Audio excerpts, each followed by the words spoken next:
Bem-vindos a mais um episódio do podcast informativo. Bom, para quem está ouvindo a gente agora, imagina o seguinte cenário. Uma pessoa passa meses flutuando de boa, observando a Terra lá de longe, e de repente, no retorno, descobre que só o simples ato de ficar de pé é o maior desafio neurológico da vida inteira. O choque físico do retorno é uma parada brutal. Exatamente. E a nossa missão hoje é mergulhar fundo justamente nisso, nesse choque absurdo da volta para a gravidade e no processo intenso de reabilitação. A gente vai analisar desde missões mais curtas, tipo aqueles 10 dias da Artemis II, até o impacto gigantesco daquelas viagens de quase 9 meses na estação espacial. Porque, a chegada de uma tripulação no oceano parece o fim da missão para quem assiste, né? Mas, biologicamente falando, é tipo um marco zero de uma jornada médica fascinante. E, nossa, é uma diferença bizarra dependendo do tempo no espaço. A tripulação da Artemis II, por exemplo, vai sair da cápsula e simplesmente caminhar até os helicópteros. Sim, com as próprias pernas. Pois é, mas para a galera que fica meses lá em cima, o corpo meio que entra numa rebelião total com os fluidos, sabe? Com certeza. É que, sem a gravidade puxando os líquidos para baixo o tempo todo, o corpo perde meio que essa bússola direcional. O sangue e a água se espalham de um jeito igualitário pelo corpo. Fica tudo meio bagunçado. Muito. E é aí que causa aquela famosa síndrome do rosto inchado. O volume de fluidos vai quase todo para a cabeça. Enquanto isso, os membros inferiores desincham pra caramba, criando as famosas pernas de galinha. Pernas de galinha, caramba! E tem um efeito colateral na visão, não é? Os oculares. Isso prejudica a visão de grande parte dos astronautas. Loucura pensar nisso. Na prática, eu fico imaginando que é como se a pessoa passasse 6 meses plantando bananeira sem parar. O sangue desce todo para a cabeça e quando a gravidade volta, o corpo só entra em choque. Uma ótima analogia. É bem por aí mesmo. Mas olha, o que me deixou de queixo caído lendo as fontes foi o coração. Os dados mostram que o coração humano chega a encolher até 27% no espaço. Peraí, o corpo simplesmente consome o próprio músculo cardíaco? Parece assustador. Isso não é perigosíssimo para o retorno? Então, parece perigoso, mas na verdade é a biologia agindo com extrema eficiência. O corpo percebe que o coração não precisa mais ficar bombeando sangue ladeira acima contra a gravidade, né? Ah, entendi. Fica mais fácil o trabalho. Exato. Como qualquer músculo que não é muito exigido, ele perde maço por puro desuso. A mecânica é idêntica à de um nadador de longa distância.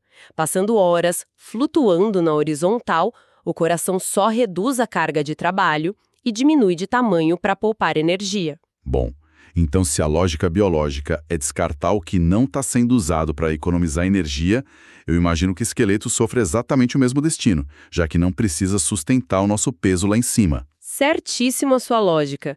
A gravidade não é só uma força do ambiente. Ela funciona como se fosse um esqueleto invisível que mantém tudo operando.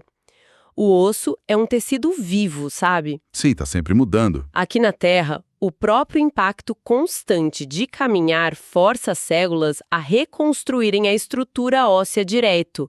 Sem essa carga mecânica contínua, as células que destroem o osso velho começam a trabalhar muito mais rápido do que as que constroem o novo. E o prejuízo é gigante, né? Gigante. O resultado é uma perda de até 1% de massa óssea por mês. E as fibras musculares chegam a encolher uns 15% em poucas semanas. E o corpo se remodela inteiro. As fontes também dizem que, sem a compressão da gravidade, a coluna vertebral se expande livremente. Os astronautas chegam a crescer 6 centímetros. É muito louco isso. Além disso, descobriram recentemente que o próprio cérebro se desloca para cima e para trás dentro do crânio. E é justamente esse deslocamento que pressiona regiões críticas do cérebro, aquelas responsáveis pela coordenação motora e pelo processamento sensorial. Por isso que o impacto neurológico do retorno é tão pesado. Mas assim, tem uma coisa que não fecha na minha cabeça. A gente sabe que eles treinam tipo 2 horas e meia por dia na estação espacial. Eles usam aquelas esteiras com amarras, máquinas de resistência gigantescas. Sim, o treino é intenso. Então, se o pessoal está puxando peso todo santo dia no espaço, Porque o corpo ainda sofre um colapso tão severo ao pisar na Terra. É uma dúvida super comum. O exercício realmente previne uma atrofia total, mas puxar equipamento de resistência não chega nem perto de simular a complexidade e a sutileza da gravidade terrestre.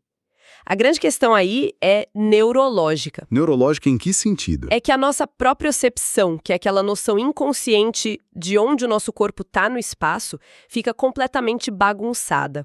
Na microgravidade, os pequenos músculos posturais, aqueles que a gente usa para ficar ereto sem nem pensar no assunto, simplesmente tiram férias. Ah, eles esquecem a função deles. Exatamente. Quando o astronauta volta, não é que falta apenas força bruta. O cérebro simplesmente esqueceu como coordenar o equilíbrio daquele corpo específico. Ficar de pé vira um desafio neurológico monumental. Nossa, que explica totalmente o rigor daquele protocolo de 45 dias de reabilitação da NASA. Lendo os relatórios, cara, o processo lembra demais uma fisioterapia bem agressiva que um paciente faz depois de despertar de um longo coma. A comparação é bem precisa. É um processo dividido nas suas etapas para religar o sistema neuromotor. E tudo começa logo no dia do pouso. A equipe médica já estimula os primeiros passos quase imediatamente. Logo no primeiro dia? Sim, só para dar aquele aviso para o cérebro de que a gravidade voltou e ele precisa acordar. Que doideira. E nos dias seguintes, a coisa evolui para uns testes de equilíbrio bem complexos e muita terapia na água. Faz todo sentido, já que a água meio que tira o peso das articulações fragilizadas, enquanto o corpo reaprende a mecânica, né? Perfeito.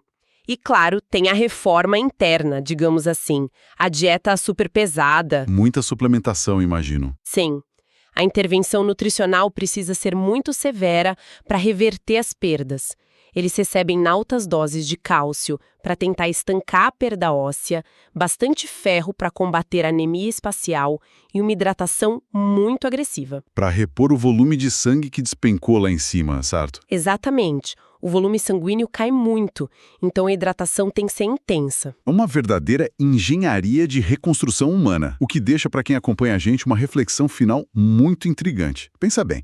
Se a reabilitação de uma missão de só alguns meses na órbita terrestre já exige tanto do corpo, como a nossa biologia vai suportar o retorno de uma viagem de anos até Marte? Esse é o grande desafio da próxima geração espacial. Com certeza. E, olhando para nós aqui no chão, fica claro que desvendar como o corpo se destrói e se reconstrói lá no espaço pode ser a grande chave para revolucionar o tratamento do envelhecimento e da osteoporose no futuro. Tem muita coisa aí. Obrigado por nos escutar e até nosso próximo episódio.